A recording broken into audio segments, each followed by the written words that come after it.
alcohol. It's hard to think of a social event in our culture that doesn't involve it. Brewery crawls, wine tours and tastings, birthdays, holidays, all served with drinks. There's work happy hour meetups, workplaces with beer on tap, and so much more. If you know me at all, you know I love my wine. I also enjoy beer, and I'm a huge fan of unique cocktails. I make lots at home, and I'm quite happy paying what may seem like obscene prices, $20 or $30 or more, for a great specialty cocktail. Honestly, alcohol has been a staple in my adult life. Our wedding included a wine tour. One of the coolest souvenirs I have is a bottle of wine from North Korea, which I will probably never drink. And we quite literally named our daughter Sonoma after the wine region in California. I'm probably one of the first people my friends think of when they think of someone to have a drink with. And as a result, I'm probably one of the last that they would expect to talk about a subject like sobriety and alcohol-free living. I start this episode with a humble acknowledgement that my life experience does not include an alcohol addiction, and I don't have anyone in my closest inner circle that does. I don't want to downplay the severity and the complexity of addiction. I'm certainly not a professional in addictions by any means. The topic of addiction is real, it's valid, and it's so important to discuss and continue to bring awareness and respectful treatment options that are accessible for everyone. If you're looking for resources on addictions, I put some for you in the show notes. In this episode, I'm joined by Meredith Garritsen for discussion about alcohol-free living, sober curiosity, and mindful drinking. We're going to be talking about what I would call, kind of facetiously, our area of expertise, which is social drinking. The kind of drinking that many of us do on a daily or weekly basis. You know the kind. The stuff that the wine mom means are made of. And I was a cliche too. After going on my own health journey and exploring sobriety too, I coincidentally found out that my amazing friend Meredith is doing it as well. And I know that we're not the only ones who want to be more health conscious and are also curious about sobriety and creating a life and a culture of joy, fun, happiness, adventure, connection, all that without alcohol. So in this episode, we talk about why it can feel so hard to decline a drink and how we've gotten over this, how intertwined alcohol is with our culture and what it looks like to start to change us in our personal lives and the wider culture. You're going to hear some of the surprising benefits of going sober or just being sober curious. And we give suggestions, especially Meredith, on how to tackle some of the biggest challenges. You know, what to say to people, what else to do instead of drink, and how to focus on presence without alcohol. We also talk about alcohol alternatives, and yes, there are links in the show notes for you as well. So whether you've woken up with a hangover one too many times, said the wrong thing too many times, whether you're interested in improving your health, sleep, or you're just curious about sobriety and what mindful drinking might look like in your life, listen in. And if you ever worry that it's not as much fun, you won't have as many friends, or you'll be the only one, or you're not going to be as social without alcohol, we hope this episode changes that and encourages you instead to lean right in. Welcome to the Goalden Girls podcast, where we believe you can have it all. I'm your host, Lisa Michaud, and I'm spilling tangible tips, goal-getting strategies, and real-life stories to inspire you to tackle your biggest dreams. You're a woman who knows you're made for more.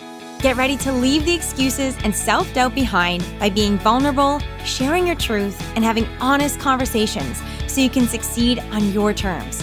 Together, we'll set goals you'll actually achieve by staying motivated, having fun, and building a community of women empowering women. It's time to tap into your best self, get confident, and truly have it all. Goalden Girl, let's dive in. Hello, Goalden Girls. I'm here with Meredith Garritsen, the founder of Hervana Collective. After a rewarding 10-year career in renewable energy, Meredith was ready to embark on her own venture. She wanted to create something that aligned with her values and interests and served to fill a gap that she had experienced. She founded Hervana Co-working Collective, the only woman-focused co-working community in Vancouver, in 2007. They opened their physical location in July of 2018, and, as you can probably guess, in March of 2020, they dropped the co-working so we could stay home, stay safe, and moved 100% online.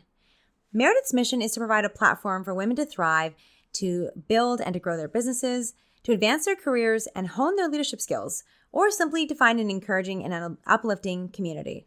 No longer limited to one physical location, Hervana Collective is expanding through Canada and beyond. I am so grateful to have you here with me today, Meredith. Thank you so much for being here. Thank you for having me. I'm happy to be here too. One small note in that, maybe it was a typo in what I had sent over, but we started the Havana Collective, the co-working space, in 2017. So I'd love to have that extra 10 years behind me, but... Did I say 2007? I believe so. Oh my goodness. Okay. All right. So we are talking about Sober Curious Life, and I promise you I am still sober. But apparently I missed that. Okay, good. Thank you for that clarification. I appreciate that. Meredith and I are actually sitting here. We're sipping some Soul Brew alcohol-free elixir. So we are enjoying a beverage here. It is alcohol-free, and you may hear our ice is clinking in the glasses. But, I think us sitting here a couple years ago would not have looked like us sitting here with alcohol-free elixir. So can you tell me and everyone listening a little bit about your relationship with alcohol, 2-3 years ago? 2-3 years ago, so we're talking 2019, 2020. That is when I really started to think about how much I was consuming. Met someone, a person who founded a company called Booze Witch, and they make shrubs and syrups so it's non-alcoholic shrubs and syrups that you would mix into mocktails, or you could mix them into cocktails too, but the term Booze Witch is something that she came up with that for somebody who is sober curious, like a mixologist, like kind of like a non-alcohol mixologist, a booze witch, somebody who creates non-alcoholic cocktails. And so I met that person through a Havana event, and she introduced me to her products. I had been a little concerned with how much I was consuming, or just like curious about like how much I was consuming, and looking at how much other people were consuming to compare it to how much I was consuming, and just kind of starting to question that, whether it was normal, whether it was healthy, how long, starting to think about like how long I've been drinking. I think I probably had my first drink around like, I don't know, 15, 16, like, started experimenting. Not like I started drinking really hard at that age, but, I would have tried drinking at that point. And then I probably have been, drinking since I was 18, 19, illegally, and then legally, just to various degrees since then. So, roughly 20 years, which feels like a long, long time to have something that has no real health benefits to be a part of your life. So yeah, I had just started to question how much I was consuming, and had met this person, and then made a conscious choice at that point to try and swap out some of my regular drinks with this Booze Witch, these mocktails that I was making at home. How many times a week would you say you were drinking, and how often would you feel the negative impacts of that? So I'm going to start with the impacts question first. I'm a person who doesn't really get a hangover. Like, I get tired, but I don't get like the hangovers that people really complain about. Like, the worst that will happen is I'll get a headache the next day and I'll be tired, but I don't typically, I'm not getting sick in the morning. I'm not, shaky, or, have like cold sweat. I don't get like a bad hangover. I might have a minor headache that an ibuprofen can take care of. And really the worst thing that I experience is I'm really tired. I think there's other things that happen. Like, I have a little less tolerance, and I'm a little bit, crankier, but really it all kind of attributes to being more tired. So those are the impacts that I have. But I also found that due to the frequency, that they would kind of compound. So while I didn't have like a super sick next day, I did find that it would compound. So one day of tired would lead into the next day of tired, would lead into the next day of tired. As far as frequency, I would have a drink most days of the week, most days, wine with dinner, most days. It was definitely like the exception to the rule was to be a day when I didn't have something. Yeah. So very much what I think most of us would define in our culture, in our minds, as a social drinker. Would you say? Yeah. And I feel like probably most people that I know, most of my friends, most people in my circle probably have very similar drinking patterns to you. And I would say mine were very similar too. So yeah, and it's interesting because it's a social drinking. When I hear somebody say social drinker, you think like out, like out at parties, out for dinner with friends, etc. But being married, you always have a partner at dinner, right? So for the most part.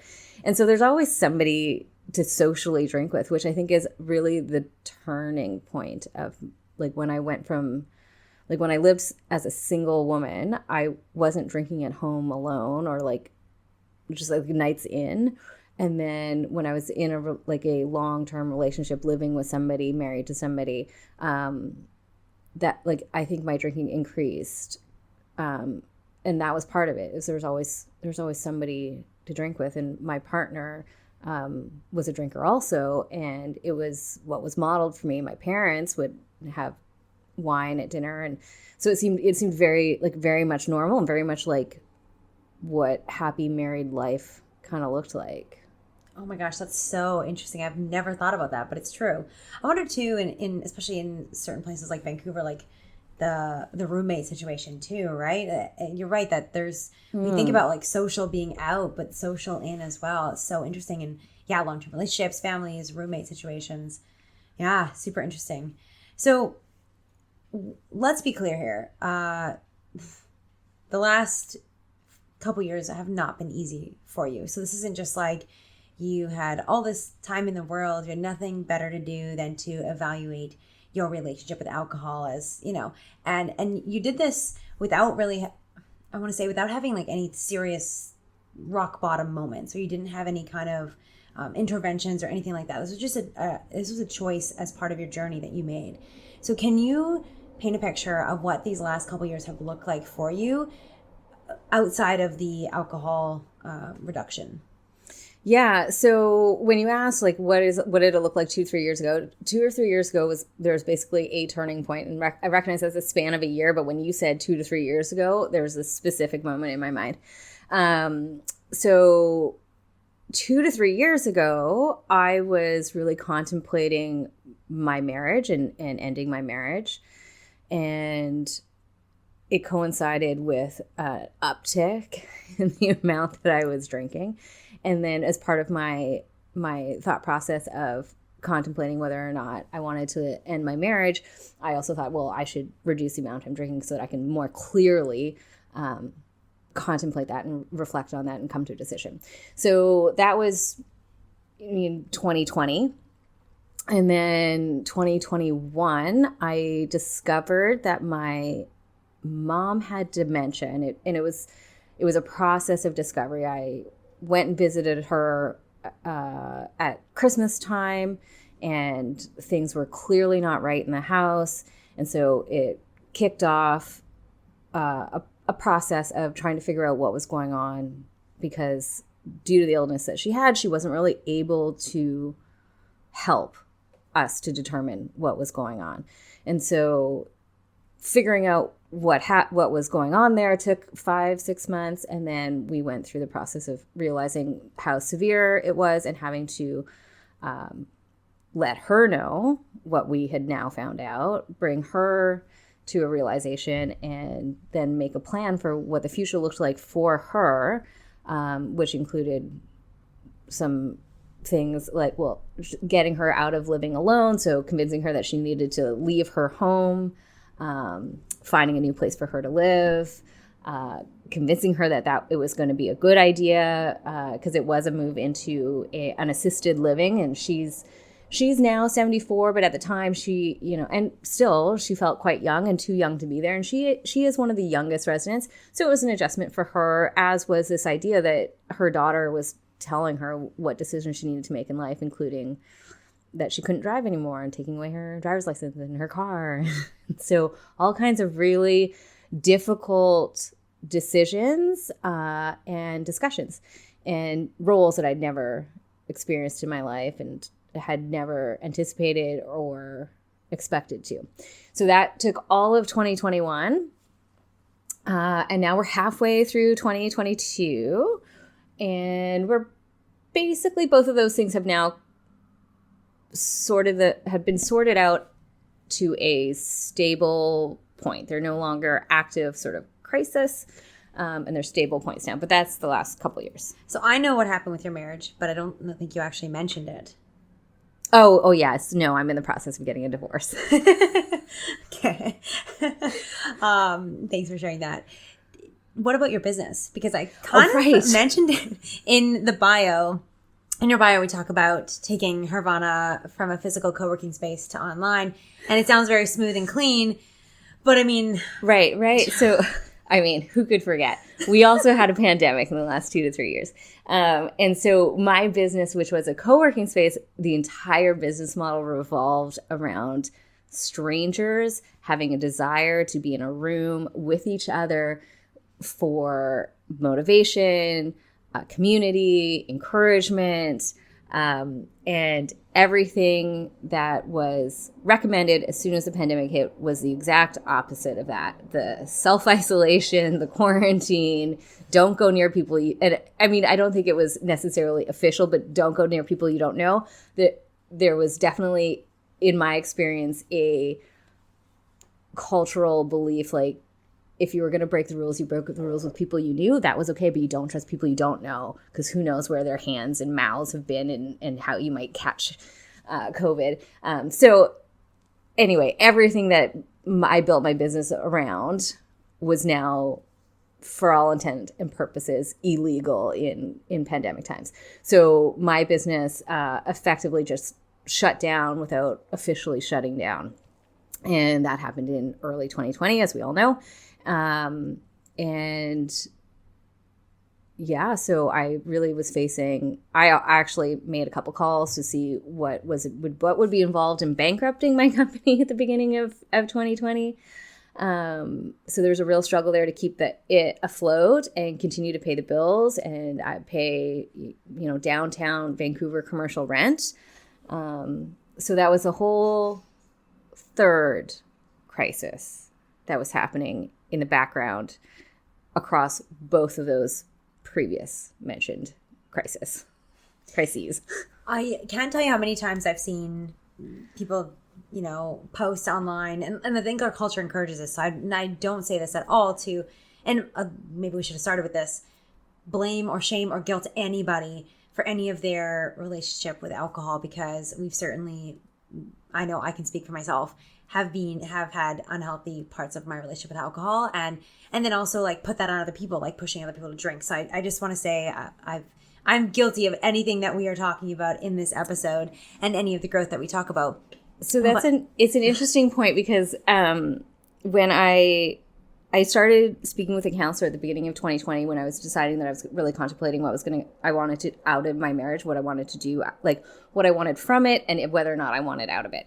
And when I talked to her about that, I mentioned that one of the things that I wanted to do was reduce my drinking significantly, like possibly just like stop. And I found it really powerful what she said, which was, why would you do that now?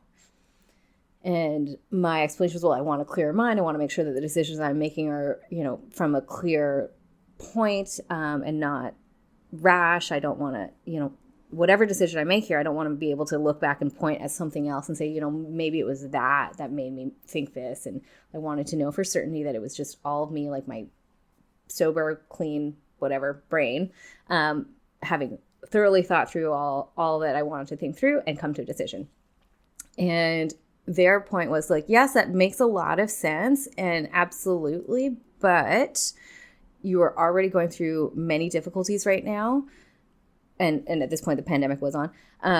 You're going through facing many difficulties. Like, why would you take away one of the things that brings you some comfort?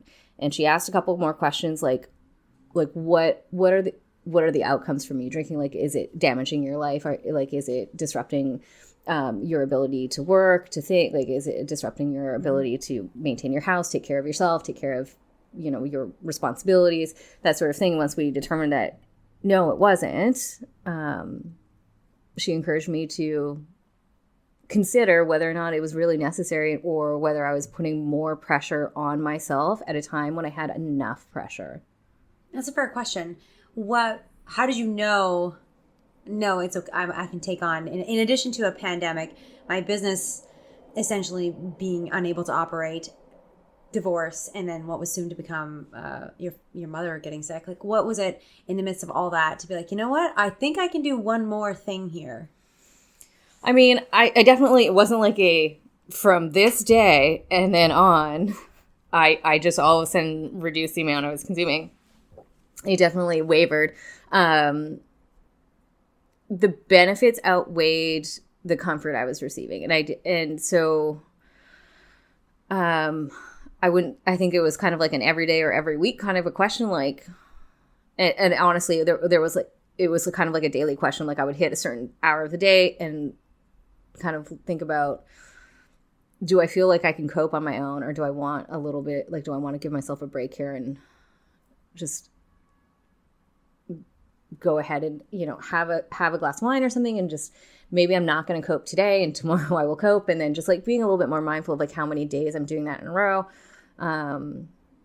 But that was a question that I probably asked myself a lot of days and like on a recurring basis. It definitely wasn't just like, okay, now I'm going to do this thing. It was, I'll do this thing today and I'll do this thing for like, say, a couple days in a row. And there's definitely a period of time where it's like, well, I'll just do 2 days where I'm not drinking, and 2 days in a row. And then, or like 2 days in a week, or 3 days in a week. And then it was 2 days in a row. And then it was 3 days in a row, and kind of like building up.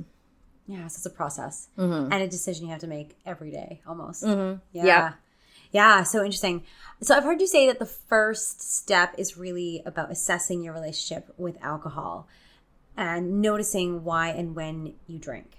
So what is the point that you started doing this? I mean, I hear you say like you wanted a clear mind, but how does assessing your relationship with alcohol, like where did that kind of intertwine with your journey? I mean, I started to think about like what it looked like for my parents, like how it was modeled for me. And I also had this experience. So my father passed away a little over a decade ago, and he was a social drinker as well. Drank wine with dinner most nights. I mean, I don't really remember exactly how often, but like frequently enough that it just felt like kind of all the time. I never saw him really drunk, but like, it was just, wine was part of our life. So I grew up in Kelowna in the Okanagan, which is a wine region. And so it's definitely part of like our lifestyle and culture kind of thing. And I thought about my grandparents, my mom's parents anyway. My grandparents would be like 2 fingers of whiskey with a bit of water or a splash of Coke, as my grandma used to say, just to give it a bit of color. And so there's, lots of drinking that was modeled for me. But my mom had always been the one that was pretty moderate. So she would have, most nights at home, she would not drink, but not with dinner anyway. She would have her rum and Cokes, and she would come home from work and have a rum and Coke and have a bath and like kind of like decompress from the day. Occasionally as a child, she would request that I like make her another rum and Coke. So she'd have a rum and Coke, get in the bath, drink a rum and Coke, decompress from the day. And then, some days were harder than others. And so she'd ask me as a child, I don't remember exactly how old, but like, old enough that I could do these things competently, but she'd ask me to make her a new one, and she'd tell me, like how much to pour of the rum and how much to pour of like Coke, and I bring this in. I feel the need to kind of like put into context, like I grew up in the 80s. This was a normal thing. This was, nobody would have looked twice at this or thought anything weird of that. And so, but for the most part, she was more moderate than my father was. My father, I recall him drinking wine most nights at dinner. And outside of those rum and Cokes right after work, my mom wouldn't drink any further. But my father passed away a little over a decade ago. And after that, my mother started drinking quite a bit more and more frequently and more consistently, and just quantity also more. And that change I definitely noticed and didn't love. And I saw like some of those behaviors reflected in what I was doing, like in the frequency, because she started drinking wine more, and then which was my preferred beverage. And there's just some similarities, and I don't know. I feel like it's very common. Women just can't stand when we see the behaviors of our mothers in ourselves. And so that really made me think about my relationship with alcohol, because I had kind of a weird mirror to kind of look into. And I think like a lot of women would be able to relate to that, like seeing ourselves or seeing our mothers reflected in ourselves, and how that will force us to really evaluate who we are, what we're doing. That is so good. That's so true. It's interesting because my family was the exact opposite. My parents like never drink. My dad would have maybe a couple beers a year. And it was always kind of a big deal in our house. He would make jokes about it. Like, tonight was the night he's going to have a beer. And my mom never drinks. She'll have like a little sip of something. I'll say this. My dad loves sugar. And now that we've discovered ice wine or like a late harvest, my dad will drink a little glass of that, at the holidays. But my mom, like, I just never grew up with that. And for me, I almost feel like my journey's kind of been like, I went from, I guess what I want to say that's maybe consistent, and I think a lot of people can probably relate to this. I never saw a healthy relationship with alcohol. I saw no relationship with alcohol, but my parents didn't really choose it consciously. They were just always like very afraid, or had a lot of like negative things to say about alcohol. Not to say that there are definitely negative things about alcohol, but they were always just horrified about it. And it was this huge block or wall that would go up whenever there was alcohol around or discussion of alcohol, versus it being a conscious decision to not engage with it. I don't know if that makes sense, but I think that for me was really interesting. I at some point in the last 2 years for myself too, I think close as well to when the pandemic hit and everything started to shut down, and I was alone in Vancouver with Sonoma and Troy was away. I was like, okay, I'm the decision maker. I'm the one that has to keep not just myself, but my child alive and what's going on. And it's like, I need to have a clear mind for this. And that, I think shortly after that, I realized, wow, I actually have no idea what it looks like to consciously choose when to incorporate alcohol in my life, when not to, and do that from a place of love and kindness for myself, and also appreciation for some of the positive parts of alcohol, but just being intentional about it. I'd never seen that. And I think that's something that's coming new to our culture, because I think a lot of the previous generation either did or didn't do it out of habit, out of what was modeled for them, out of the culture, right? Because we all just kind of churn in our culture and don't stop to question things very often.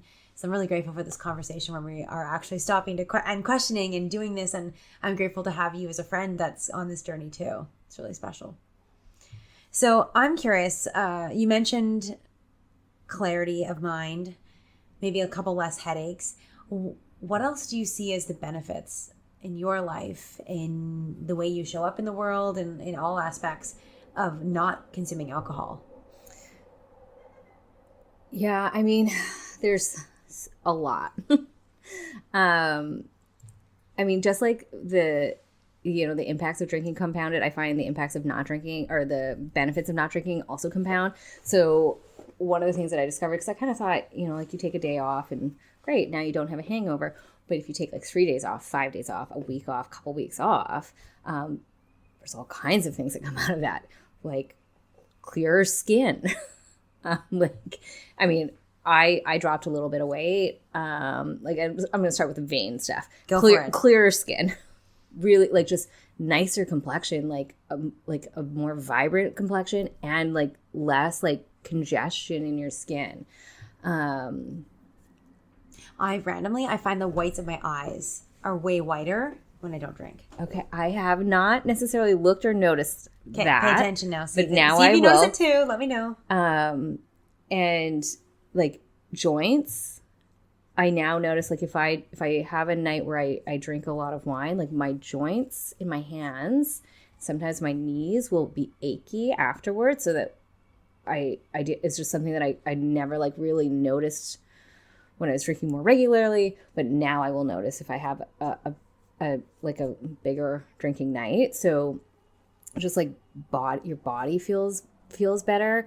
I mean, there was a period of time in like 2021 while I was dealing with my mom where I was drinking quite regularly, and like I will look back at pictures and my face is puffy. Like, so there's all kinds of like vanity stuff, but like just your body feeling better. And, you know, the next day, like, or day after when you don't drink, the clarity of mind, it gets clearer and clearer the longer you abstain. Memory, you're able to just remember things better.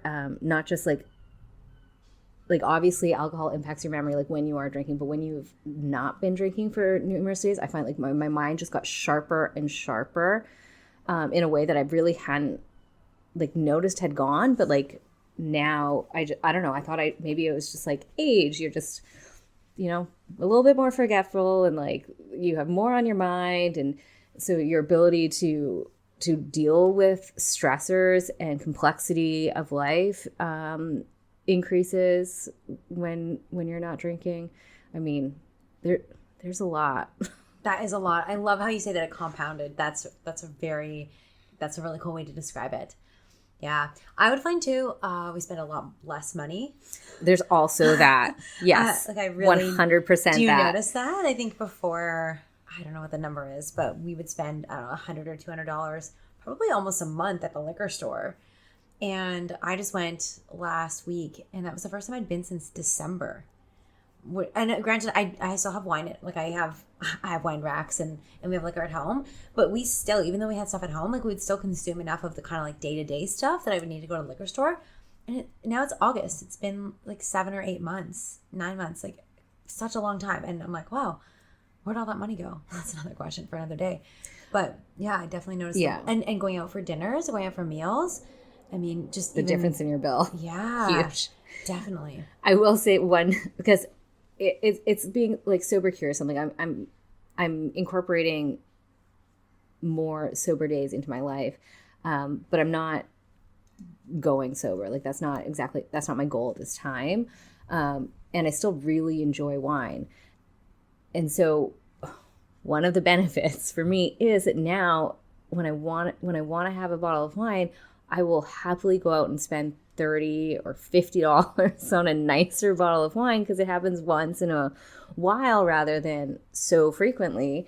And there's definitely a time when I was, you know, when I would be going and buying wine and I'd have like a spending limit. Like I wouldn't want to buy like a bottle of wine over like $25. And like if I could find a bottle of wine under $20, I was like, great.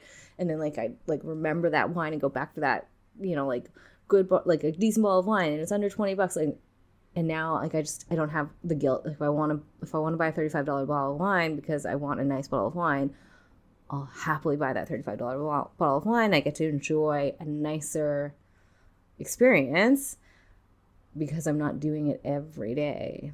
Yes, so good. That's so true. Yeah, I think less guilt around like really enjoying it.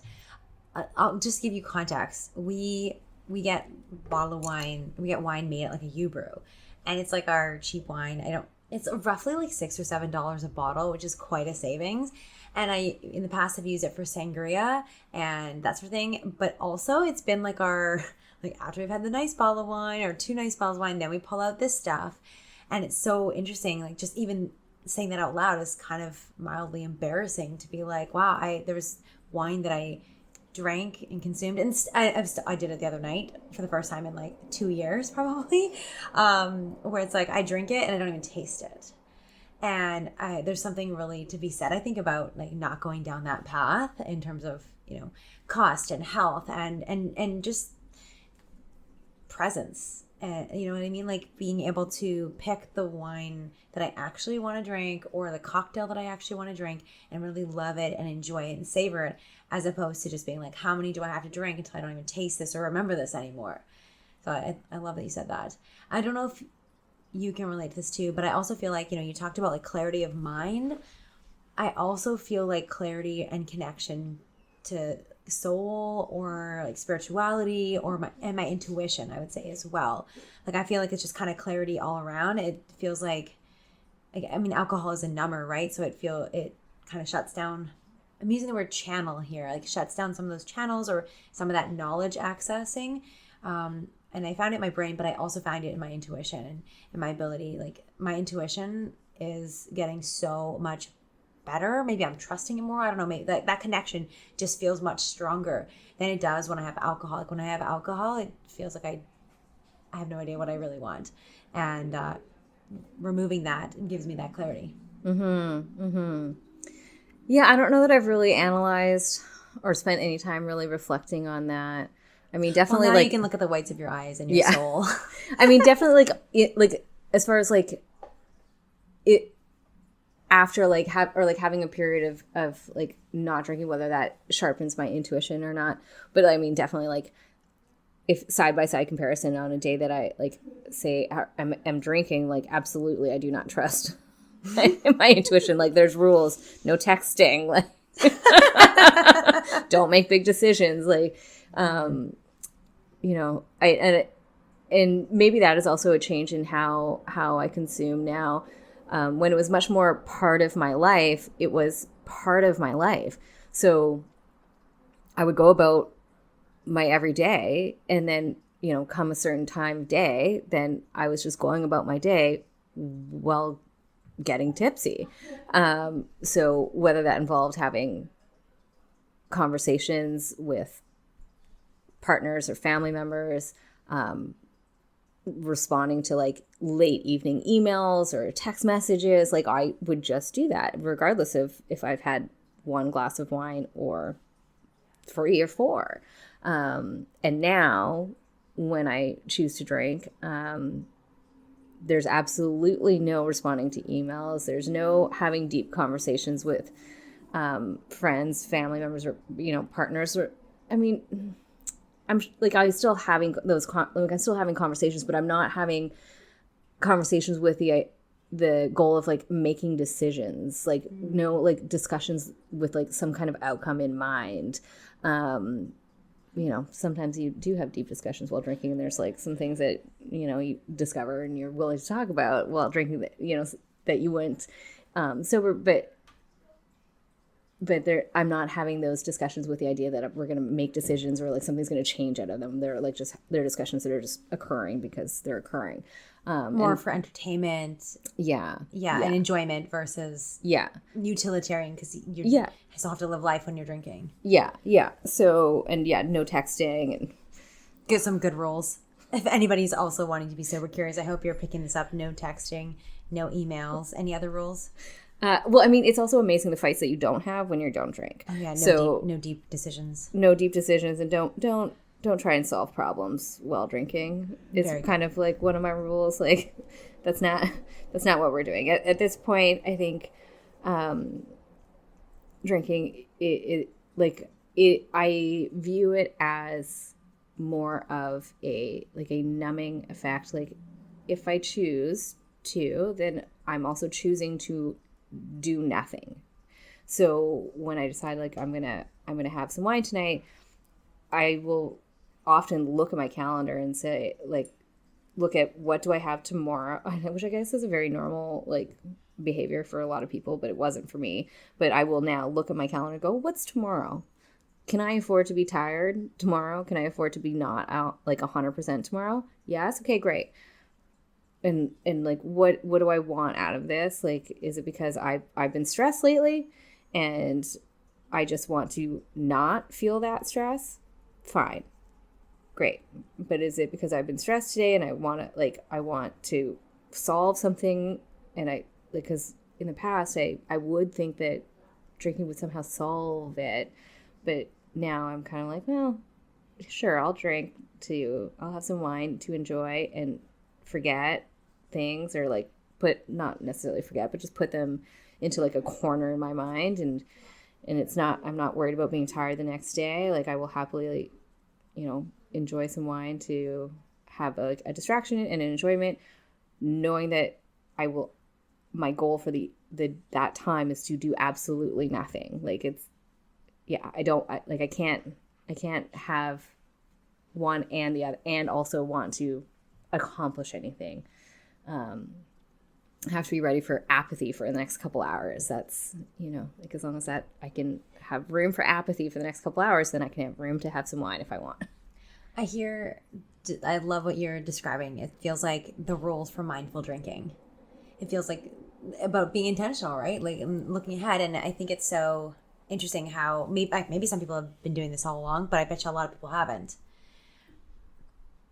Talk to me about like the culture and friendships and relationships, like, because I don't know about you, but I sense a lot of people don't question these things. Like people don't look at their calendars. People don't question each other's drinking habits. And therefore we don't question our own. What do you think that says about our culture, and what do you see kind of in the larger picture there? Yeah, I mean, I think there's definitely like a wine culture, and like there's, I mean, you can look at all the memes. There's always like memes of giant glasses of wine and like and like all the little cups. It's like mommy's little helper or whatever that is. Oh my gosh, mommy wine culture is real. Yeah. Yeah. And I've been a part of it for sure. And so I think entrepreneurship too. Yeah. Well, yeah, like it's just business in general, like in professional situations, like networking, there's always booze involved. I think that as we grow up and into responsibility, and those, we all like accumulate more and more responsibilities, and over time, you no longer have the innocence of youth. Things happen in your life, like hard things happen in everybody's lives, and not at the same time, but kind of as you and your cohort, or for me, as me and like my circle of friends and family kind of grew up, started like having children, getting married, having ailing parents, or, started businesses that were successful or not successful. These things kind of like pile up, those responsibilities, those worries. And then we seek out and maybe chase some times that were a little bit simpler. And so you make these little dates like, oh, we're going to meet up and we're going to have a wine night. And then you kind of drink to excess, but you're still having, or at least I was, still having wine every night. This was just a special occasion to have wine with other people and more of it. And nobody really questioned. Like we would like kind of do wine night maths. And so everybody has to bring their own, like bring a bottle. So then if there's three of us, and now there's 3 bottles, like nobody would bat an eye if we made our way through those, or more. There's always kind of like, there'd always just been a little bit of it's fine, like this is normal, we're all doing it. Like if we have this wine night together and we drank 3 bottles of wine and there's 3 of us, or 4 bottles of wine and there's 3 of us, then what's the difference if I drink 1 bottle of wine and it's just me on another day? It kind of makes it okay to like the quantity. It makes that okay at other times. Does that make sense? I feel like Yeah, it does. It does. We normalize it. The amount, the frequency, and if you do it, then I can do it. If I can do it, then you can do it. It's almost like we kind of spiral together, if you will, in our culture around it. Yeah. I'm curious. We've talked a lot about like coping, and actually, I'm gonna say one thing too that we haven't touched on, but I do think it's real, and I think alcohol does have some benefits. Alcohol, we talked about it numbing and kind of quieting the day. One of the other things, and I read a really great article, I think a couple weeks ago, talking about it as well, that alcohol does serve a purpose around like social lubrication and just making social interactions easier, giving people a little bit more confidence, and that piece as well. So I think that's one that I don't want to understate, because I think that is an interesting piece there. And I'm not saying that to say, oh, well, like if you want to have fun, oh yeah. So it's not about saying you have to have alcohol to have fun, or you have to have alcohol to make new friends, or to be outgoing, or to feel confident, or any of those things. But to say that, like, I know you said, like, there's some days where you're like, you know what, it's okay to have a glass of wine and kind of put that problem in a box over there. I have found that there are times for myself where I'm like, I'm going to have this glass of wine to just like get into this group of people and just like relax a little bit more into it. Not to say that I do that every time, because then I have to start looking at how do I actually build confidence then if I'm really that uncomfortable, or how do I connect with people without alcohol? All these great questions that are important to ask in terms of mindful drinking and just mindfulness in general. But that is one that I do think it is like, it can also really help you have fun. Yeah. So that is actually one of the benefits of not drinking that I think I just overlooked and is probably the most impactful for me, and the biggest flip or switch that was flipped. I now crave opportunities to be out and without drinking. Like I no longer rely on booze for like to deal with nerves. And I don't know what happened or how it happened, but I've kind of just mastered. Don't want to jinx it. Knock on wood. Yeah, I feel that I've, for the time being, mastered social outings without booze, and it's definitely not to say that it doesn't still feel awkward to be the one that's not drinking. But I no longer like get the nerves to walk into a room, start talking to people without, a glass in hand. I've started dating, and like, as like nerve wracking as that can be, I still most times first dates are for me are no drinking, or at least no drinking for the first like couple hours, and then I might choose to have a drink, after a while, or like kind of getting to know the lay of the land, or like understand who I'm out with and feel comfortable, and then decide, yes, I do. Like that is something that I kind of want. Okay, so tell me some of these tips, because I'm like, these I think are things that people would find very challenging. And maybe you have other challenges too, but like off the top of my head, I'm like, okay, biggest challenges people have, like how do I go to a networking event? How do I make connections with friends? How do I date? How do I go on a first date? Like, isn't it going to be awkward? Am I going to be nervous? I don't know what other. One of the things that I find, this is sounds kind of funny, but it was when I was pregnant. I found myself at a party, and I was like very visibly pregnant, like 8-9 months, like up there. And they had a dance floor, and I remember dancing and realizing, oh my gosh, I can't, like, even though like I just love to dance, but in the past I'd always like kind of had a drink in my hand, so that if I ever did a really weird move, then I could always just be like, oh, I must have just had too much to drink. It was kind of my crutch. I could hide behind it. But when I was 8-9 months pregnant, it is much worse to be really drunk at that point than it is to just have a bad dance move. And I just realized like how much I hid behind alcohol, being like, oh, that was why I did that kind of silly, funny thing that actually was me. But I always had alcohol as excuse if I was being overly silly. Whereas I lost that excuse. I lost that mask to hide behind.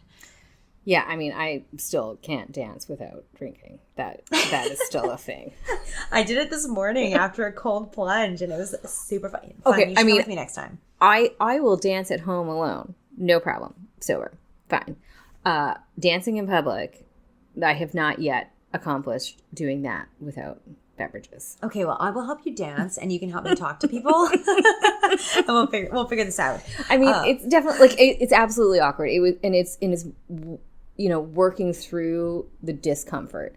And I think if anything like that, I guess that's the benefit, is that I became more comfortable with being uncomfortable. And then once you've experienced being uncomfortable and moved through it, like in those situations, and it just becomes easier to keep doing. So what suggestions and ideas do you have? You've shared a couple of them, but for navigating these things, I'm thinking like friendships, dating, maybe in particular, and like those kind of real social outings. How do you navigate perhaps being the only one sober, or having been the person that is always the one drinking to now not? Like, how do you navigate that? Yeah. What ideas or suggestions do you have for others? I mean, hopefully you've got people. I mean, like I had really great people in my life because I was going through so much. I kind of had that moment where you filter through your friends, and the people that I was associating with or like spending time with were all great people who really just had my best, self in mind and intentions. And so if I didn't want to drink, nobody was forcing that on me. And that would have been different if it had been, say, 5 years ago. If I had showed up somewhere and said, I don't want to drink, I definitely would have faced a lot more pushback. I think there's a lot of projection too. Yeah. That's a lot of like, I don't want to look at my bad drinking habits because we probably all know we have, or a lot of us know we have them, but don't want to face them. And so I don't want you to look at yours because you're highlighting mine, kind of what we were talking about, that reflection, right? Yeah. You were talking about it with mothers, but it happens with all of us. So yeah, I can relate. I think that'd be probably a pretty common thing that people might experience. So I'm great. That's really awesome that you didn't. Yeah. And so I think, and like where I am now, at the time I was really very selective with who I was spending time with, just because I had so much on my mind that I really didn't have a lot of energy for anybody that wasn't going to see where you were. Yeah. I really needed to be around people who, one, sort of knew what was going on with me so that they could have give me a little bit more grace. I just required a lot of grace at that time. I just didn't have a lot of bandwidth or like brain capacity to deal with superficial conversations, superficial interactions, I didn't have a lot of grace to give other people. So I really needed people who knew what was going on with me, so I didn't have to use the very limited amount of energy that I had left for, just general society, like socially being polite or, that kind of thing. So where I am now, I have a bit of a wider group of people that I'm spending time with. I've, reincorporated some of my friendships that had been a little bit more superficial or a little bit more less deep, which I guess is the same thing, but back into my life. And I'm spending time with people, who everybody was going through things. And so, but I now have more capacity to give other people grace. So now I'm a little bit more selective about where I'm going. And so if it's, if it's going out, people are going out to a bar or a restaurant that I know it's going to be like a lot of drinking, like I might not do that. And dancing, so like outdoor concerts, I'm kind of a no on outdoor concerts because I know that and if I don't want to drink, I'm like, I know that I don't feel comfortable dancing sober.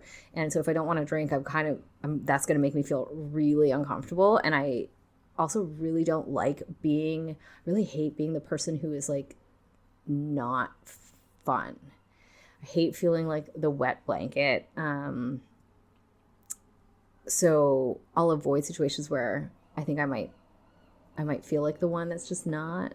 And I do like look for opportunities where it will be either with people who will be more understanding of not drinking, or it's like whatever the circumstance is, the activity where it's not drinking isn't the focus. So I started looking for things where there's more to do than just eat and drink. And I've seen you lead a lot of these things too within Hervana and just in your life. Like, what are some of the fun things that you've done that don't involve alcohol that you maybe wouldn't have done before? The change in lifestyle has been quite drastic, because there was definitely a time where like I only did activities that would allow me to also drink. So like I would make a point of not, like I would only go places were accessible by our like public transit, because we have a great like SkyTrain system here. So I definitely wasn't like going out to. So one example is things that I didn't do was there was like in the fall there's like a corn maze or like a Halloween like haunted maze kind of thing that it's a good hour's drive out of town.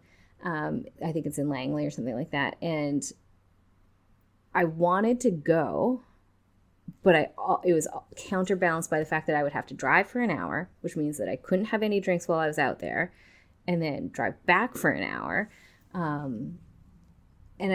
ultimately, in that instance, I chose not to go. I'm like, it's too much of a hassle to get out there, and I don't think I'm going to have as much fun because I'm not going to be able to drink. I'm going to have to drive. I'm not going to be able to drink. So, you know, like you kind of like have that argument with yourself, and then I decided not to go, and I kind of, I don't know, I regretted it, but also not enough just to go the next time. Like I stuck with that decision. You know, that was an event that goes on for a couple weeks or a few weekends in a row, and I made a decision that it wasn't worth it because it was going to be not as fun if I wasn't drinking. And so then I just continued to be okay with that. Like as much as I regretted it or kind of like had FOMO, I wish I had gone, I still didn't wish that enough to change my mind and then do it because I had multiple opportunities to do it later. So now like it's so quite drastically different. Like now I will happily drive places, and I very rarely drove previously. I mean, part of that was being a part of a couple, you kind of just fall into some roles, and I just didn't drive as much.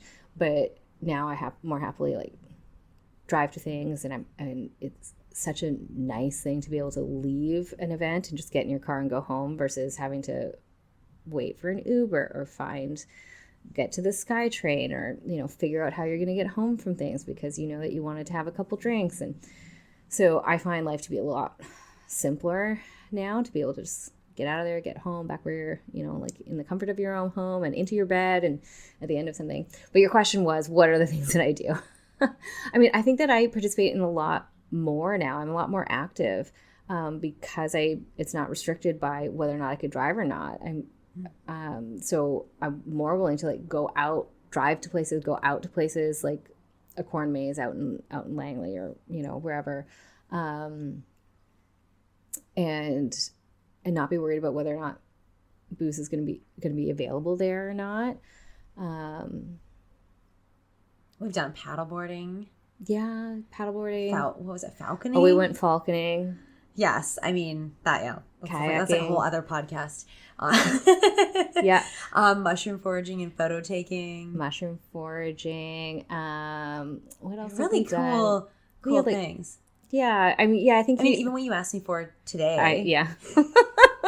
Can you share that? What did you ask me for when you came to my house? Well, because. So, you know, like back on that topic of dating, because it's very different dating without drinking. And it was definitely an adjustment. I mean, I don't know how I survived the first go around. So being, you know, let's say you start dating like as an adult in your 20s, like in college, like it was nothing but alcohol. And I almost, you know, as far as like relations, excuse me. Are we talking about relations? Are we going there? Relations. Are we going there? All right, let's go. I mean, like, I don't think it prior to being like 20 years old, like after like the first couple times, I don't think I had sex sober hardly ever for the first time, like with somebody. Do you know what I mean? Like your first encounter with somebody I was almost always at least a little bit drunk. Like, I don't know how I survived dating before I was married. When I look back on it, like there were so many just questionable decisions, like putting myself in questionable circumstance, like the amount of drinking that I did on dates. Like I am just lucky to have gotten out of there unscathed. Some of the stories that you hear now, yeah, I just look back on that and count my blessings. I was very lucky. And let's also just yes, and also men also need to not take advantage of those situations. So both of those things are true. Yeah. So I mean, I think part of it is also like, you know, I had been married or in that relationship for about 10 years. So you grow up a lot, and then you hear, like, and we hear these stories a lot more now too, like just the accessibility to like just with internet and the things that make it to the news and the stories that you hear. So it's much more like we've all heard more of these stories. And as you get older, you start to, I think, or at least I do, become more careful and recognize that these things can happen to you. They're not just things that happen to other people. And so I became a lot more careful. And so, having been out of the dating scene for well over a decade, and then getting back into it, and on top of the fact that, so being uncomfortable and new to it again, on top of like just having this knowledge and awareness of these bad things that happen in the world, and knowing that like you are not immune to it. I wanted to date with like, I just did not want to be drunk while dating. Just was a lot more responsible for my own self. So it has been really weird. I seek out people who, because apps, you may not know because you've been married for some time as well, but in dating apps now, you can put in like how much you drink. Like if you're like a social drinker, if you never drink, if you drink a lot, or like, I don't think they say I drink a lot. I think the options are, like never drink, socially drink, or like frequently just drink. Like it's just like just a person who drinks. I can't remember exactly what the language it is, but it just says like you kind of have those options. And so I will definitely consider that if I'm looking at profiles and deciding to swipe right or left, I'll take that into consideration. If it says that they are just social or they don't like that, like if they don't drink, that's a plus. I'm there for that. Nothing gives me more relief than knowing that I'm going on a date with somebody who doesn't drink and I don't have to drink. And like, great, we can just have like a normal conversation. And not that it's not okay. Normal was the wrong word there. We can have just a sober conversation where everybody means everything that they say. Like that there is something so nice about that, that the conversation that I have, like in this very awkward situation of meeting somebody for the first time, that like I will feel comfortable with every word that's coming out of my mouth, and that I can count on every word that's coming out of their mouths to be as like well-intentioned as I judge them to be. I had an interesting experience where I went on a date, and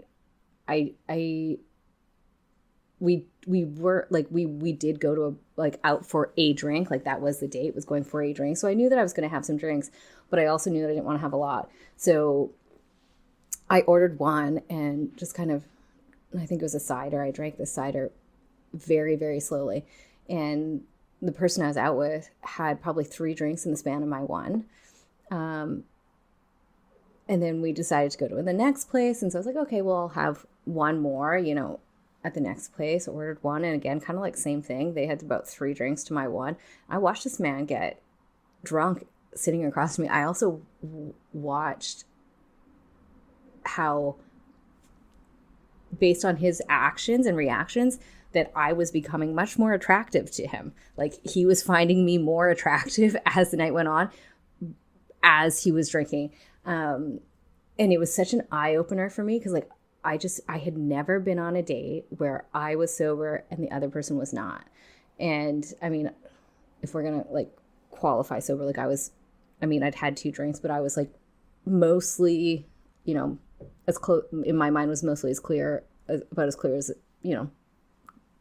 as it is when it's completely sober. And I just never been on a date where the other person was much more drunk. And I'm sure that I have been on a date where I was more drunk.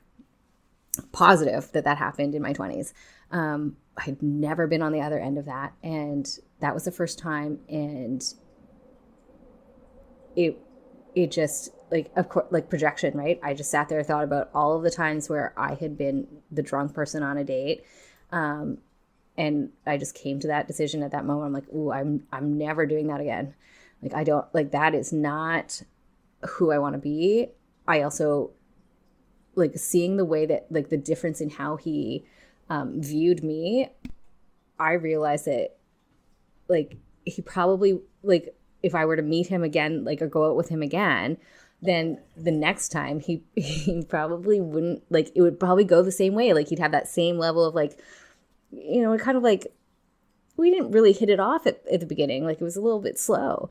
But by the end of the night, he was fully, like, enjoying this, conversation or whatever it was. Like, and And so I think if we would gone on a second date, I'm pretty sure that we would have shown up and he would have still been as ambivalent at the beginning as he was on the first, and likewise. And so that affection that I think he found after his like 4, 5, 6 drinks, it was false. Like it wasn't. It was definitely influenced by the alcohol, and I didn't want to have that cloud my judgment and me think that I was attracted to somebody that I really wasn't, and it was just because booze made me have a less critical eye, or like have that apathy kind that's of really big. I mean, that's like your life partner is such a huge choice, so that's really interesting. I'm like definitely thinking back to our first dates. But I think ours, there was a lot of sober time, but I can totally see how that makes a big difference. So what about sober relations? Oh, right. Relations.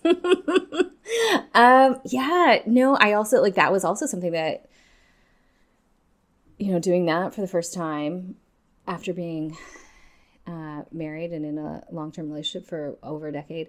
I mean, there's a vulnerability there. There's all kinds of... Were you nervous?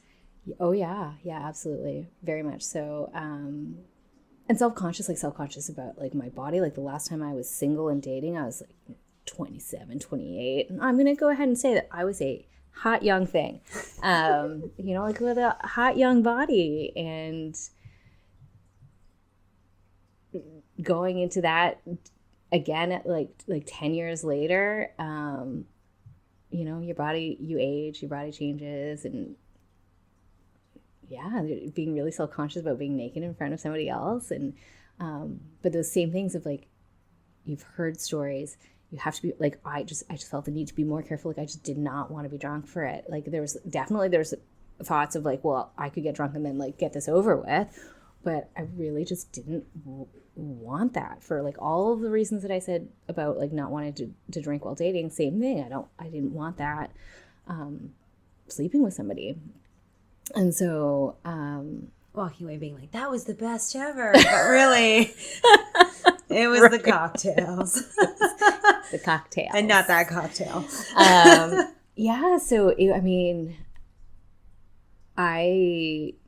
okay. Yeah, I'll share it.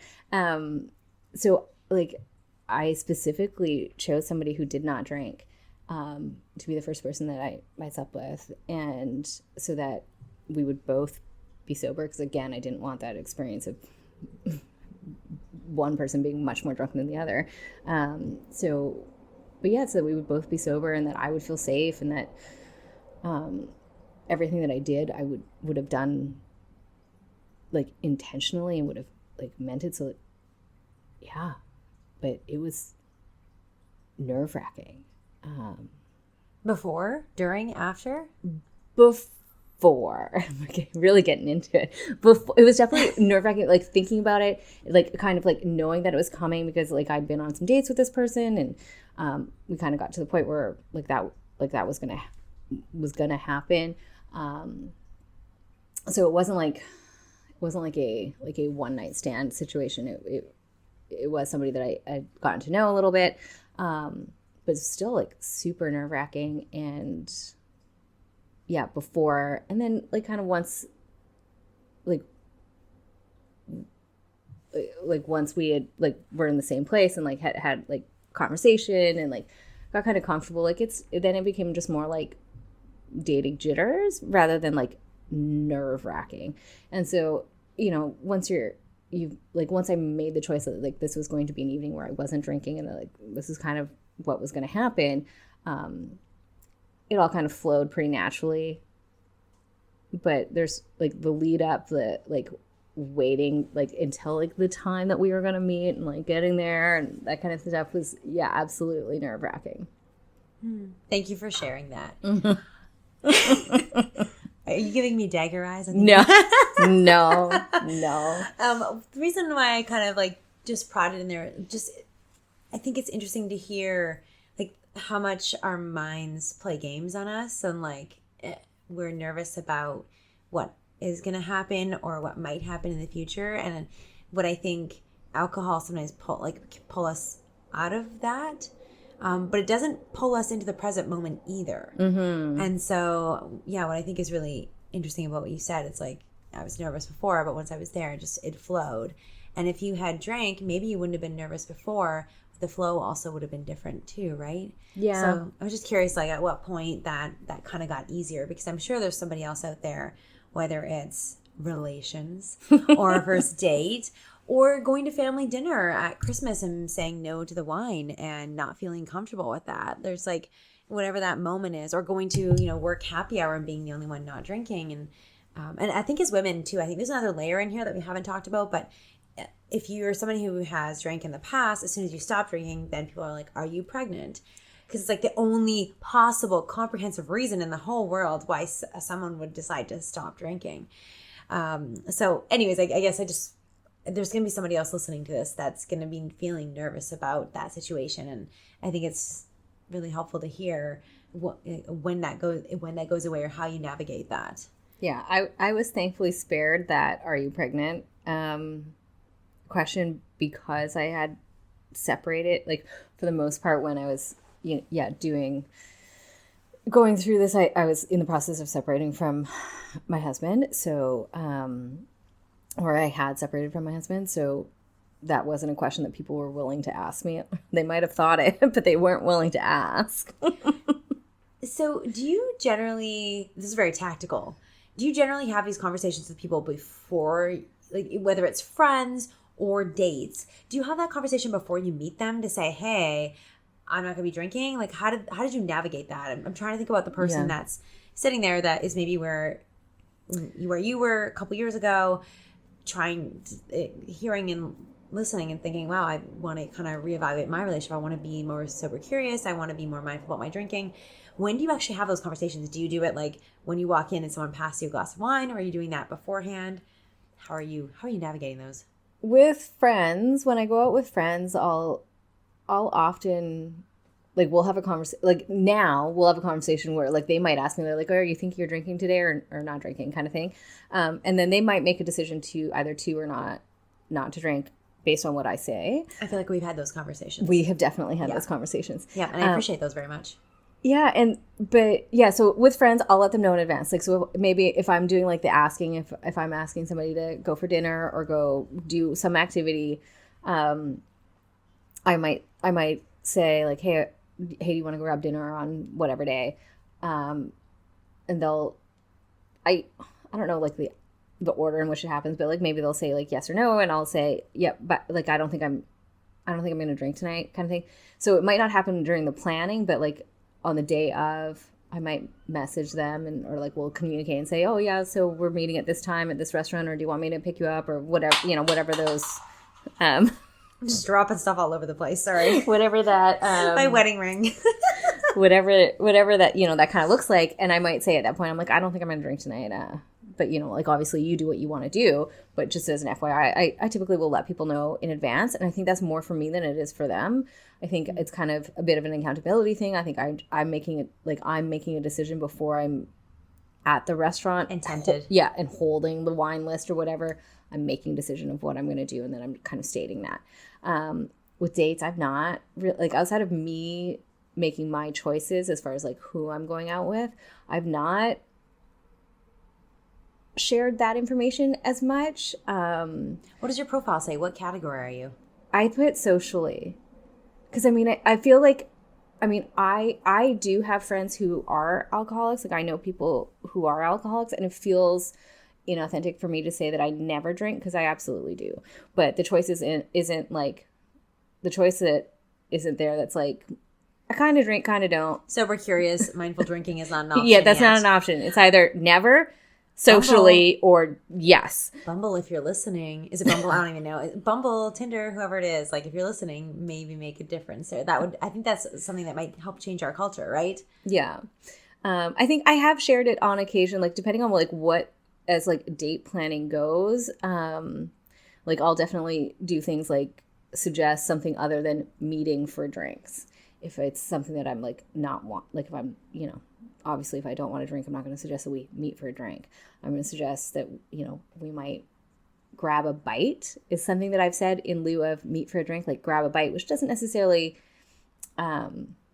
indicate full meal. Like that's not saying let's have dinner, but I'm saying like, well, let's grab an appetizer kind of thing. Like, and then it's not, that's something I've done. But often, most of the times I just kind of show up and order a Diet Coke. Are there any other go-to phrases that you've had to I love what you just said there in terms of go for a bite. Any other go-to phrases or things you've said or to navigate those conversations? Have you had any pushback?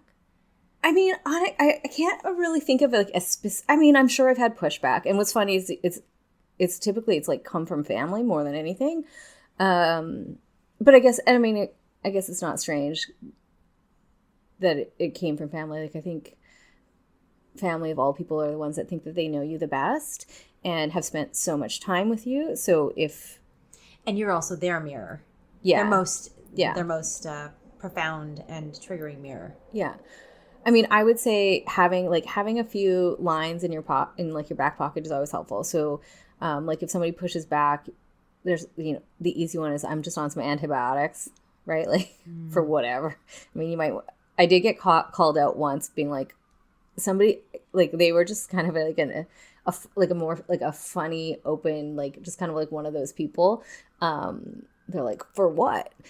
And I was like, I have no idea. Like I don't even know what you take antibiotics for. I was like, I don't know. But an earache, I don't know. Yep. I don't know. But like saying something like, oh, I have antibiotics, or like or I'm on antibiotics, or I've got a really big really big day tomorrow. That sounds very cliche, but like I've got something first thing in the morning, like I want to get to my whatever yoga class or Pilates class in the morning, something like that. Just having a few things that you can just say so that people will back off. And I think a tiny little lie there, it's fully justifiable. Until I'm going to pull on this a little bit, because one of the things we talked about as being an intention for this podcast is hopefully starting to change the culture and helping people feel like they're not alone in this. And so, that's part of what we're doing with this podcast, right? Is helping people feel less alone. So I hope that we get to the point where we don't have to lie about those things. Yeah. And I think that very much comes from when you become more comfortable. So for me, what I said about the dating, I have history with my friends and my family. So, and like I say, those are the people who know you the best and kind of are already used to your pattern. So there's definitely there had been friends where when we went out, it was always ordering wine. And so I would be more, I would feel more the need to have something to say in those situations. Whereas dates, I don't know these people anything. I don't care if they think that I should or should not drink. That is their problem to deal with. So that I think that's also why when you ask do I let them know in advance, is there some sort of a game plan where I kind of tell them in advance that I'm not going to drink? And for dates, I didn't ever really do that outside of maybe just making sure the circumstance wasn't we were just going to meet at a bar for a drink, because I don't owe that to anybody. So I felt a lot more comfortable just showing up and they order whatever they want and I ordered a Diet Coke, and then that's just it. They might say oh, I don't, they might make some kind of a comment, and I would just say, oh, I don't want to drink right now. And I never got pushback on that in that circumstance and on a date. Nobody ever said, oh, you should absolutely have a drink. Sometimes they would kind of regret their own choice. They'd be like, oh, if I'd known, I wouldn't have ordered. And so that again, that's their own bag to deal with. Yeah. Well, I was going to say, that's probably the even further back evolution of that is people don't even ask because it's so normalized that not everybody drinks at every single occasion. Not everybody drinks at every single event. Not everybody drinks at every single date. And therefore we don't need to ask that question. It just is. It's just normalized. Mm-hmm. What things do you think are more fun without alcohol?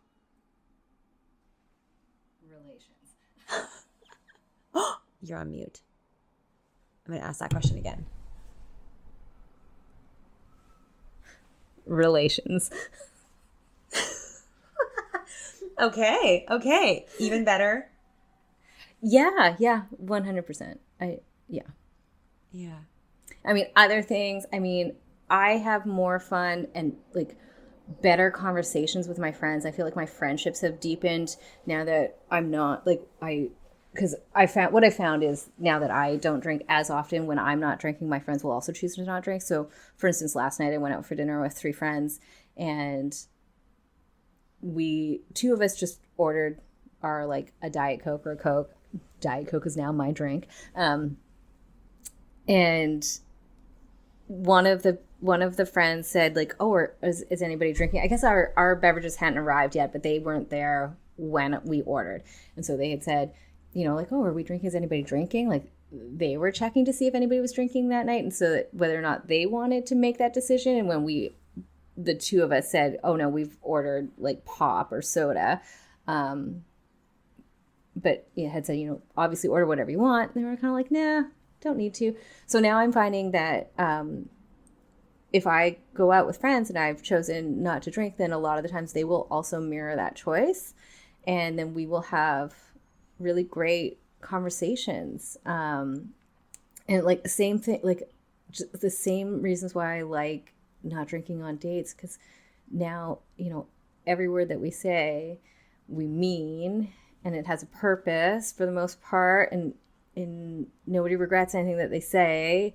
We're just able to have a deeper connection and more meaningful conversations with each other. So I think all social outings are now more enjoyable not drinking. I mean, don't get me wrong, I still every once in a while will have a nice wine night and gripe and groan and do like what is the thing that it used to be like nights like Bitch and Stitch, where you would get together with your girlfriends, you complain about all kinds of things, you do a craft and also drink. And I'm sure that there was a phrase like that, but basically just for wine and bitching, wine and whatever. So I will still have a wine night with my girlfriends, a wine night with my sister on occasion, but it's a different experience. It's about like blowing some steam off, like getting all your gripes out. Like, again, we're not solving any problems. We're not looking to like build anything. We're not texting the problem. We're not looking to build anything. Like, I'm not trying to build my relationship with people when I'm going to go out and have a big wine night. Like, I do think that there's like I remember I used to feel closer to friends when we would go and get drunk and do embarrassing things.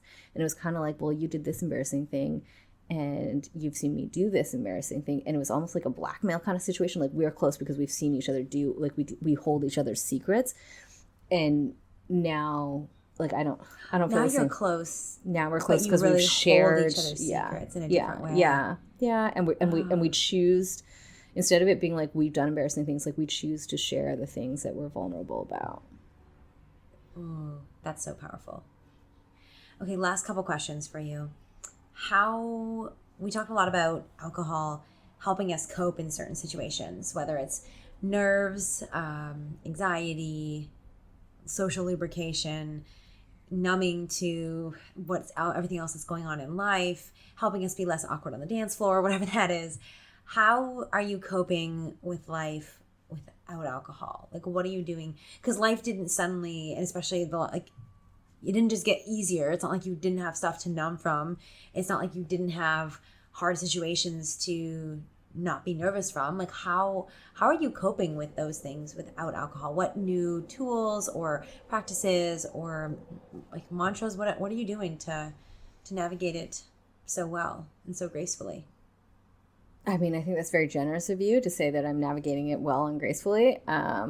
It's not. As someone who's watched you and known you for a long time, you've gone through so much. I'm so sorry you've gone through so much, and you've handled it unbelievably graciously, and like you're so much strength and presence and love and growth you've dealt and shown up with. That's very kind of you. Thank you.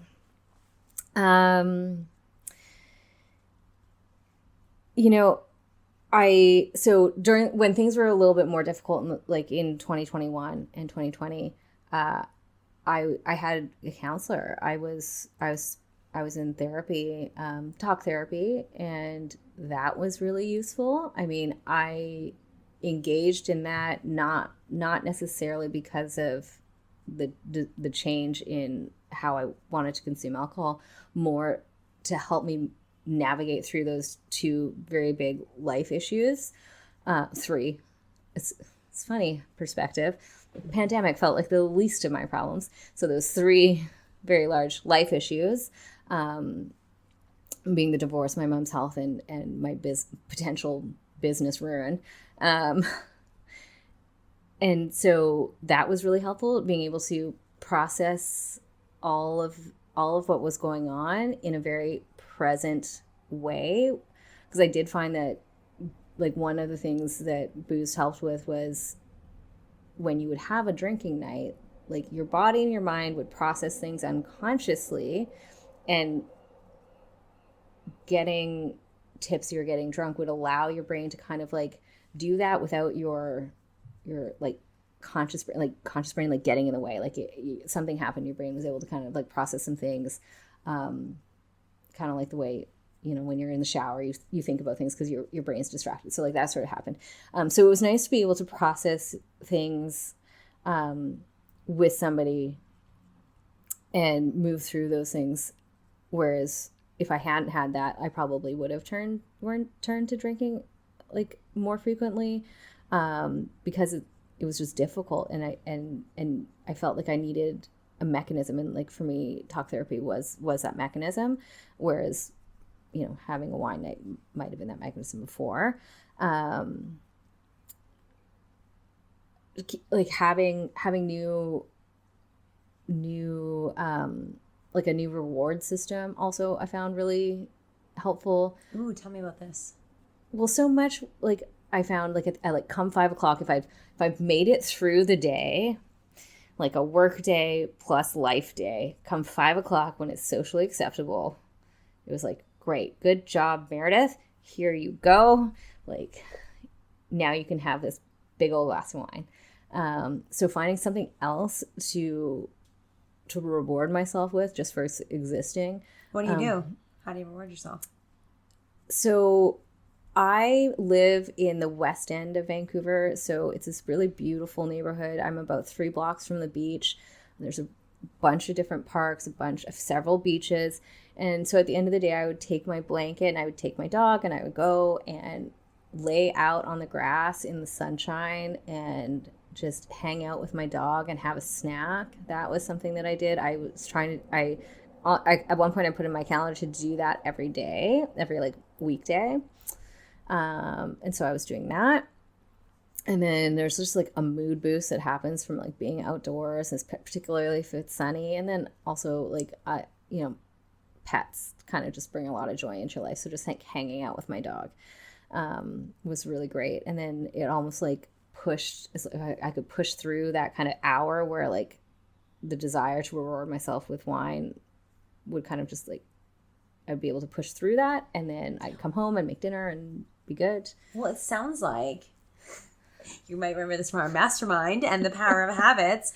The habit cycle is like, what are you craving? And if you are craving, your mind gets a craving and then you take action and then you get the reward afterwards. And so if you can understand what is the reward you're looking for, and not in the sense of like, I'm looking for the wine specifically, but I'm looking for the calming or the connection or the escape from life or whatever that is. If you can figure out what the reward is, then you can work backwards and say, what's another action that will allow me to feel that way? So it sounds like you gave yourself that. And that's so awesome. Charles Duhigg and James Clear from Atomic Habits, they'd be so proud of you right now. Rewiring that. Because, yeah, even like the time of day is such an interesting thing, right? Because there's probably so many little micro habits built into that like 5 o'clock time. Yeah. Like you turn off your computer and the sun's in a certain place in the sky and like it's kind of too early for dinner. And so I love like you really hacked that really well, clearly, and thought about like what was the reward I'm looking, maybe you did it unconsciously or consciously, but like what is the word that I was looking for, and then created a new habit in that place, which is so awesome. That's great.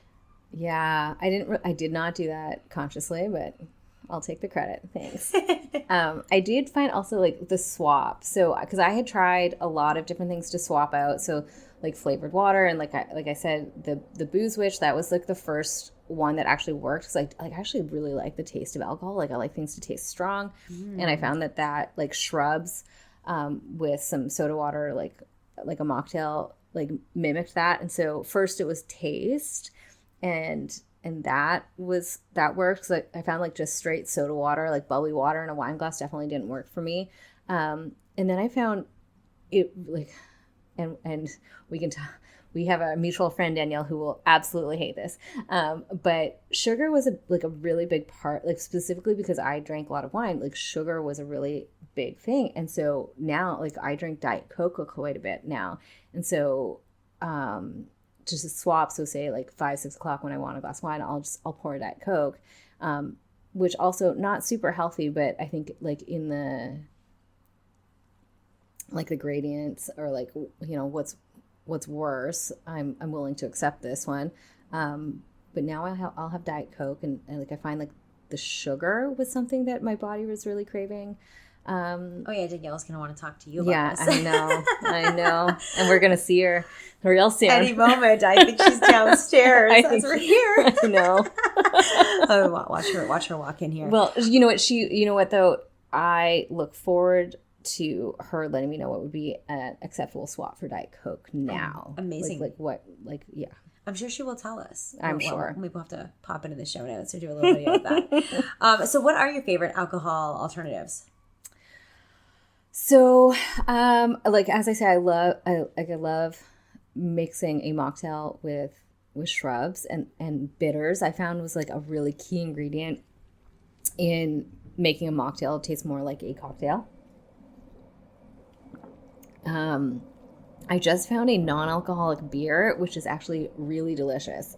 What's it called? It's Corona Sunbrew. Oh. And I think part of it is that Coronas lack a lot of taste anyway. Like a regular Corona lacks a lot of taste. There's a specific, like if you've had a Corona, you know what Corona tastes like. It's beer. It's definitely beer, but it's not like a really great microbrew or, you know, anything else. But it's a Corona. And so they've made a non-alcoholic version, and not even a low alcohol. So a lot of those like non-alcoholic beers are like 0.5. So there's still a little bit of alcohol. This is a 0.0, like truly non-alcoholic. Tastes like Corona. Tastes like full strength Corona. Put a lime in there. Great summertime. Amazing. Where do you buy this? Costco. Our Costco? I found it at the new Costco in Kelowna. So if you spent time in Kelowna, the latest news is that we have a new Costco. This is where I grew up. I went there. I found a case of Corona Sunbrew there. I have not checked our local Costco's, but you could check a Facebook group. There's lots of Costco Facebook groups that will let you know if it's there. Maybe I'll post in a Facebook group and see if we have it in our local ones. Okay, so anybody listening, if you want to know if your Costco has it, go find the Costco group for your neighborhood or your province or your state or whatever, because they're everywhere, as Meredith showed me before this episode. You also invested in some alcohol alternative companies. Tell me about these. Yeah, so the colloquial term, like pot drinks are really big now. I think one thing that like newer generations have gotten is like they don't rely on booze the way our generation has. And so just like, you know, I think every generation is getting a little bit better. Like your parents weren't this way, we discussed, but like I remember growing up, and not necessarily my parents, but friends' parents, they're like drinking and driving was not the thing it is now. Like I remember being in cars with like parents that were like, they might have like the dad might have like a beer like open in the vehicle when we were kids. I remember like as a teenager with driver's license, I remember like a lot more like teenagers drinking and driving. I remember it like just being a kind of like a thing, like you knew you weren't supposed to do it. Not everybody did it, but there was just some people who for some reason did it and kind of got away with it. And I think generations now, sounds so old, the younger kids, they just take it more seriously. They definitely don't drink. And I mean, the laws have changed as well. Like when I got my driver's license at 16, like I was immediately able to have whatever it is, 0.07. Like that would have been fine. It was illegal for me to drink, but you weren't going to lose your license. I wasn't going to lose my driver's license. Yeah, get a DUI about it. Yeah. Yeah. If it was under 0.07 now, and that for some time now, it's been no tolerance, like 0.00. Like you can't have had a single drink when you first get your driver's license until you get to that second stage driver's license, whatever it is.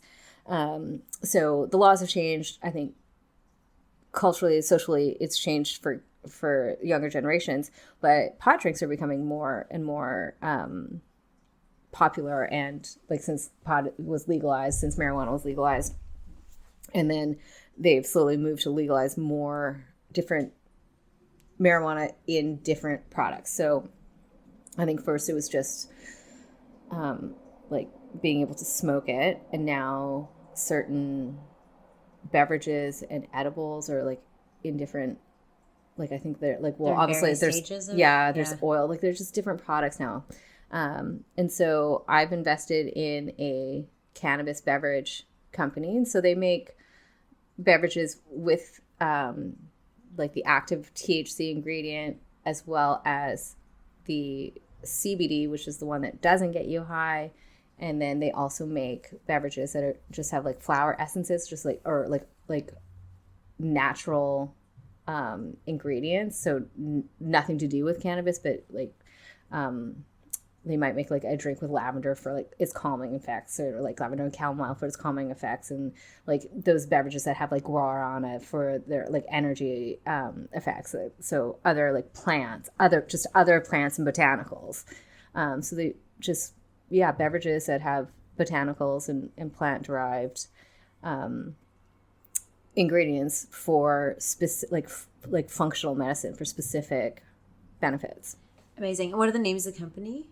Where are the drinks? I'll put the links in the show notes too. Sure. The one that I've invested in, they're called their cannabis line is called State B, and I think the non-cannabis line is called Elevate, and that just has other plant botanicals. Cool. Okay. And they're available locally in British Columbia. Just happened, I think, this year. Where are they available? Like, where would you buy that? So the State B, the cannabis line would be at your dispensaries. Okay.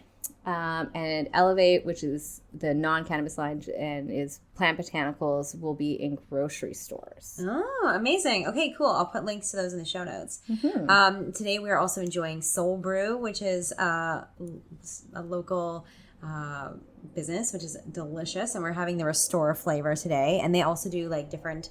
they are about mushrooms. So today we're doing the reishi. They're a functional, like that would be an example of a functional beverage, functional medicine beverage. Yeah. Whereas like you've also introduced me to Lumet, not functional, right? That's kind of more of just like a substitute. Yeah, I think that's just it's the non-alcoholic gin. It's delicious, but not functional, but still delicious. We'll put links to all these in the show notes if you're looking for some inspiration.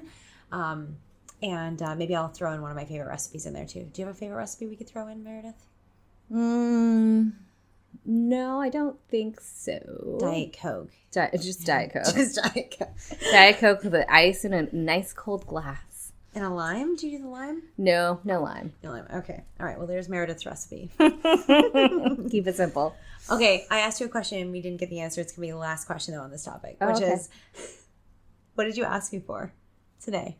Oh, because we were talking about like fun things to do without alcohol. I mean, you directly asked my question. Now I want to know how I managed to avoid answering it. So I came over, and because you have a small child, I have a date coming up, and I was finding it that unless you're drinking, that just like going somewhere for dinner, I don't find it super conducive to like good conversation. There's higher pressure to have like to start the conversation and keep that conversation going. I feel like you need an activity, and for so much of my experience, and I think for so many people, that activity has always been drinking. And it's not just like the getting tipsy that like helps to like allow conversation to flow, but it is like the actions, the like having something in your hand, the like carrying something around. You've got something to kind of like toy with your hands. So I asked you for a puzzle so that I could have this, well, on this date, we could do a puzzle, not with a goal to finish it, just have something to do with our hands, something to like distract our minds so that you can have a more fluid conversation that feels natural, that doesn't feel like super forced, like, you know, what's your 5-year plan? You know, it's not an interview. You're just supposed to be, you know, having fun with another person. And so, yeah. I love that. It was such a, I mean, first of all, good luck. We gave Meredith our Frozen 2 holographic puzzle, which is much more challenging than it sounds. So good luck. But also, thanks. I just love it because it's such a great example of looking at, you could have very easily been like, well, you know, maybe this person just, I need alcohol to have a good time here, right? It's very easy to default back into those old habits, right? But instead you're like, oh, like what would a different activity look like? Just something to like, you're talking about habits again here. Like what do we have in our hands? What do we have that's kind of just something else? And something that we're doing together too, because I think alcohol becomes a very social thing and that you enjoy together. Like, how do you like this wine? How is that beer? Should I try this one? What was that cocktail like? And it becomes like it's more than just about the alcohol. It's also about the experience. And so I love that you just shared, you know, puzzle's a great example of that. That's interactive and allows for that shared experience and just that like a little bit of a social lubricant without being alcohol. So I think that's really great. Plus, I want to hear how it goes. Well, if anything, it will also be a conversation starter because I'm going to have to explain why I ended up with a holographic Frozen puzzle of all of the, you know, puzzles that are out there. It's gonna be cute. I'm really excited to hear. All right, so last couple questions here. These are our Golden Girls rapid fire questions. So just come. Meredith has no idea what I'm going to ask her. These are the first thing that comes to your mind when I ask you these questions. So what is a quote that you live by? Money always comes. Ooh.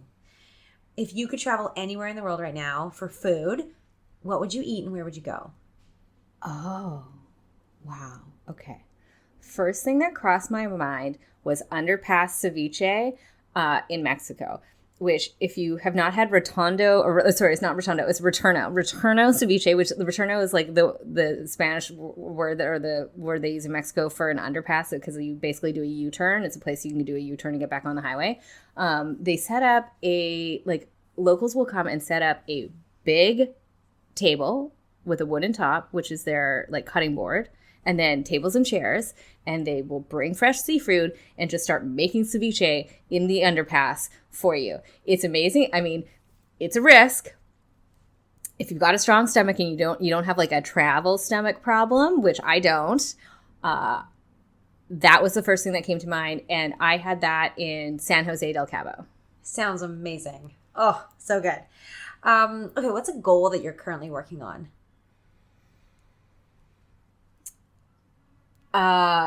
Well, we talked about this actually yesterday, but enjoying the month of August, like just bringing more joy into my August. What is something that you changed your mind about? Everything. Drinking. I changed my mind. Oh, you know what? I changed my mind about Machine Gun Kelly. I recently realized that I enjoy Machine Gun Kelly. I changed my mind. Ooh. Most recently. I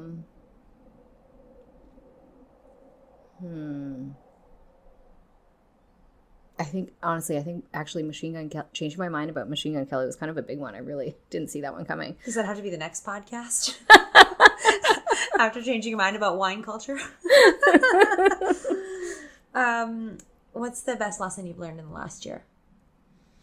In the last year, like, okay, I'm going to dive into semantics here. Do you mean 12 months or like in 2022? Whatever is the better lesson that you think is better to share? Or was more, not better to share? What was more profound for you?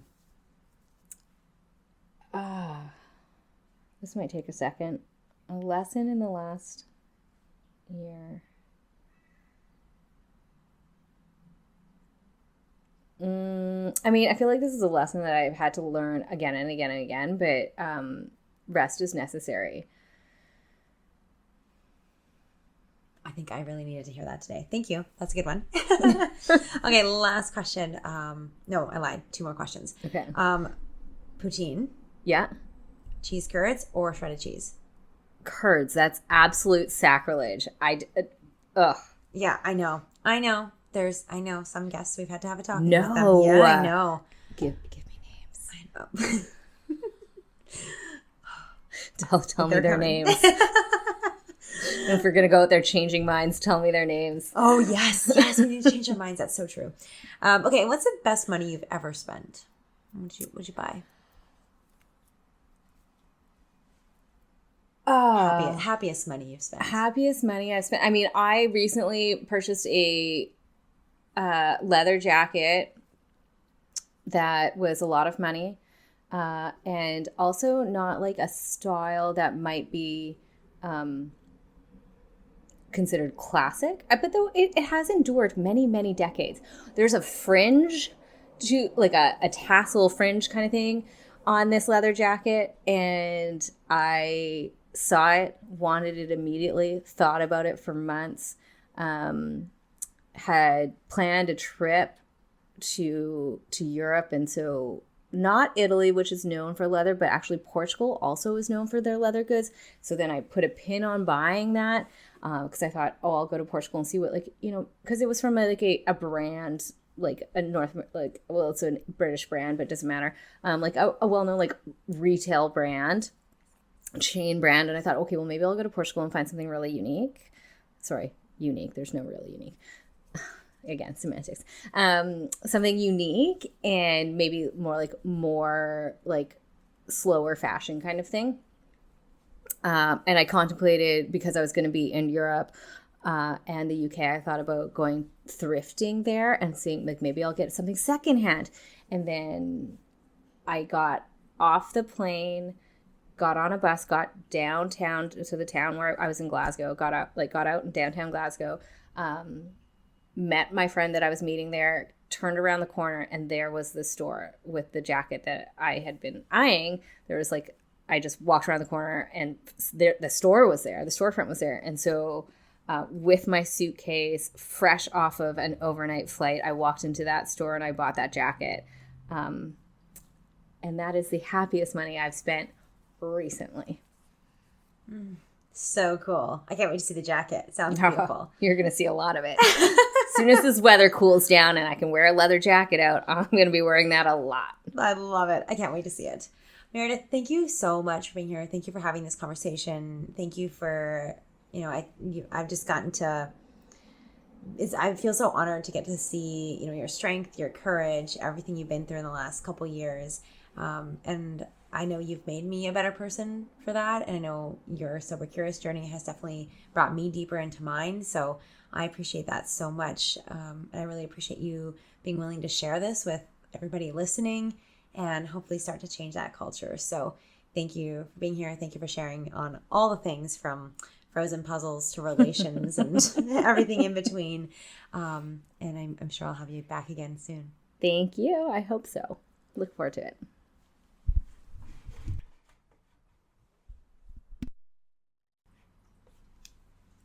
Okay, I think we all get it. Alcohol is deeply intertwined in our culture, in our habits, from the workplace to parenting to dating, special occasions, and more. Meredith and I were, perhaps are, depending on what app you ask, social drinkers who explore sober curious life. And we hope that you've learned some of the reasons why and feel like you can just have as much fun and way less hangovers and regrets by also becoming sober curious. As I mentioned at the beginning of the episode, I really want to reiterate and acknowledge humbly that I'm not a professional in addictions, and the intention here is not to downplay any of the severity or complexity of addiction. We want to help bring awareness to continue to bring accessible treatment options for everybody. And so if you're looking for resources on addiction, there are some in the show notes. Please use them and please get the support that you need. I want to thank Meredith again for opening up so vulnerably on such a sensitive topic. I mean, a lot of them, everything from alcohol to relations, if you will. And I want to thank you for listening with an open mind. If there's someone else in your life, your workplace, your business or social circle, a friend who needs to hear this, please share it with them. I'm shocked. Every time I mention the idea of drinking less and being more mindful with alcohol, so many people are interested or exploring this as well, but don't know where to start and don't really want to be the first one. Honestly, I posted a picture of Meredith and I right before we hit record, and I had so many Instagram DMs saying, can't wait to hear it, so excited to listen. So I just want you to know, first of all, you're not alone. And second of all, share this with somebody else, because I bet you if you share this in your Instagram story, which obviously is great for us, even better for you, I bet you there'll be people that will reach out to you as well and want to know more. So I invite you to share the episode, invite them to join you, invite them to join us so that we're not alone in this journey of changing our own relationship with alcohol, changing the way that we mindfully drink, and then ultimately changing our culture around us as well. So, my friend, whether you choose to socially drink or go sober curious or full sober, I encourage you to do that mindfully and intentionally as you would with anything else in your life. Either way, I hope that this episode and you listening in, that you've expanded your consciousness around alcohol and our culture. And I hope this really does start to shift the wider culture and environment we're all in. My intention is three things. It's that we allow everyone to have meaningful and accessible support that they need for addictions, for everyone to be able to choose to be sober or sober curious without stigma, and also that we are all as mindful with what we drink as we are with all aspects of our lives. Don't forget, you are a leader. I invite you to be the change and to you lead this in your own life, your social circle, your work environment, and beyond.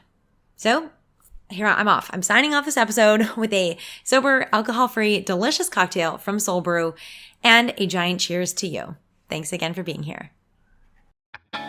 Thank you so much for listening. If something spoke to you, send me a message by sharing this episode and tagging me on social media. If you know someone who would love to hear this episode, please share it with them too. Because I love surprises, make sure you subscribe to the Goalden Girls podcast today. It's the only way to find out about bonus surprise episodes and make sure you don't miss a single beat on your Goalden journey. Thanks again for listening, and I will talk to you in the next episode of the Goalden Girls podcast.